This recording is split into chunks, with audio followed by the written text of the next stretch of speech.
But will you please give it up for Miss Sharon Byrne right here, your future city councilwoman. So, first of all, thank you very much for coming to this campaign kickoff. I am your candidate this evening, Sharon Byrne, so thank you all. I'm glad to see you here. Why am I running? In this election, I see one slate lining up against another slate. And one argument is keep our side in power, our side, whoever that is. And the other side is restore our side to power because we had policies in the past that we liked and we want to go back to them. Those arguments are all about them. Those arguments are all about whatever side they're standing on. But who is that argument not about? Who are they not? Yes, thank you, yes, the voter, the citizen. We're not even in this equation. It's one slate duking it out against another slate. So who in that slate is actually talking to us, wooing us, or speaking for us? No one. That's why I wanted to enter this race. I want there to be a nonpartisan voice that speaks on behalf of all the citizens, not just one side or the other, not just one polarity or the other. I also want to say that one of the things that's of great concern, I think, to a lot of Santa Barbara citizens is the quality of life here. I mean, how many of you feel like that you're better off than you were 10 years ago here in this city, if you were here in this city? How many of you feel like you're better off than you were 10 years ago? How many of you feel the city's a better place than it was 10 years ago? Wow, okay, so you don't agree. Okay, there's not a good feeling that the city's a better place than it was 10 years ago. So you know what? We shouldn't let that go. The city is precious. The city is special. We want to preserve it and hold on to it. Yes, we can do smart things with dilapidated buildings and rundown apartments. We can build better housing than what we've got today. But let's be smart with our city. Let's be good stewards of our city. Let's not throw it away. Let's also recognize that sometimes the way issues get framed, and I know you've been through this, I'm going to throw a few out at you, they get framed as these big either-or arguments, right? So either we're going to have the gang injunction or we're going to have programs for youth. You see the polarity in that? Either we cater to the homeless or we don't do enough for them. You see the polarity in that, right? There's sort of no middle ground in that. You get that?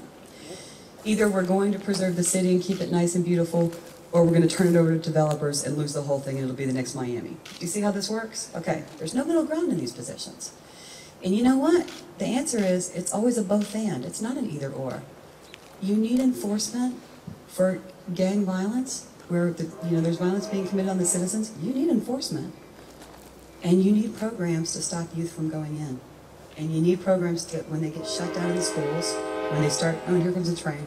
When they, right on time, when they start losing interest in the schools and they become at risk for being targeted, you need programs for that. Do you agree?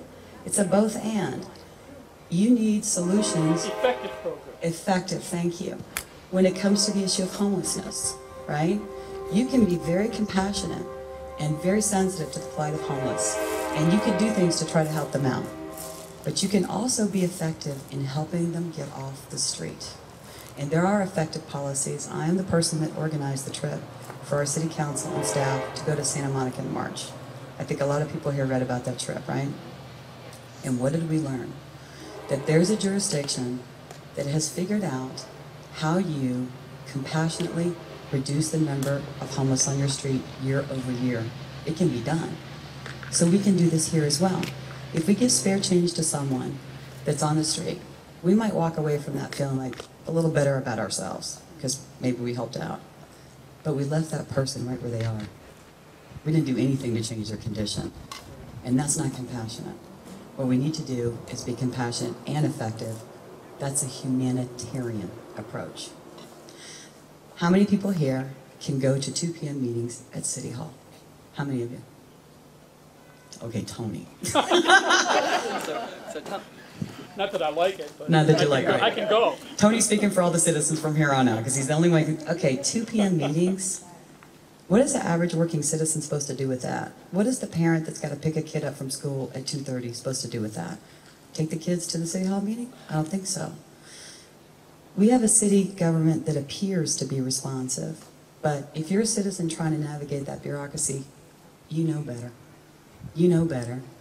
You're going to go and wait at City Hall for 2 hours to speak for 2 minutes and hope that somehow you're going to change the outcome of whatever's on that agenda.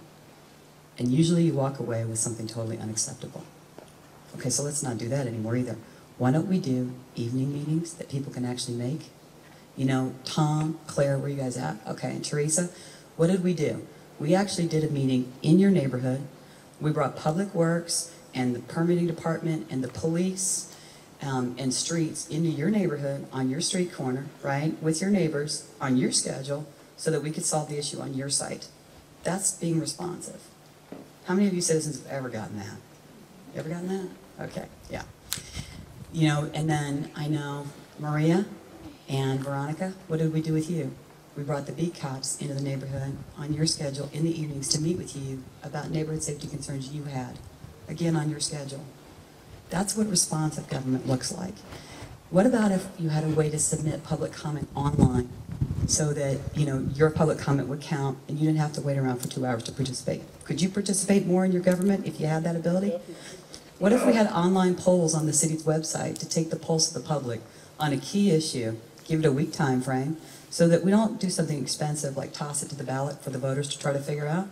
We could find out within a week how you feel about something, right? Isn't that more responsive? So there's ways that we can do things, I think, at City Hall to make things a lot better, and I would like to see this be a much more responsive government than it is. I'd like us to have a high quality of life. I'd like us to have safe and clean streets. This is Santa Barbara. It's a tourist destination, but it's also our home. It's our home, and it's worth fighting for, isn't it? Yeah. All right. So this fall, I'm going to run for this office, and I'm going to run my heart out. And I appreciate all the support that you've already shown, all the help that you've already given. We'll be asking probably for a lot more of it. I want you to know that I'm very solutions-oriented. I'm very non-partisan. I think most of you know me know that. I'm one of those people that works across both sides of the aisle. I don't care what your stripe is. And look at you. None of you are even in the same stripe, and you're all here, right? You're all different politically, right? And you all agree that this is the right thing to do. So that tells me something. People are ready for a very nonpartisan solution.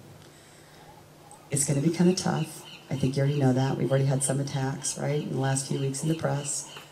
It'll get ugly. The bad thing about being an independent is the right gets to beat up on you, and the left does too, right? So I'm going to get it from both sides. And that means it's going to be hard, and there's going to be some attacks. And I'm just going to tell you right now, it's going to roll off my back. I'm undaunted, all right? Whenever you see those attacks coming, know them for what they are. They're just straight partisan attacks. Don't fall for it.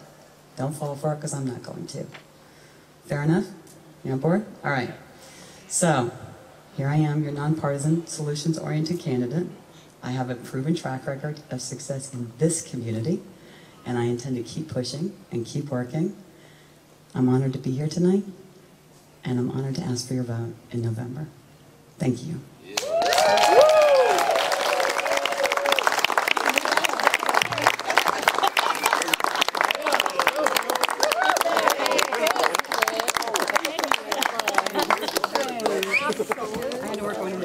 Great speech. Thank you.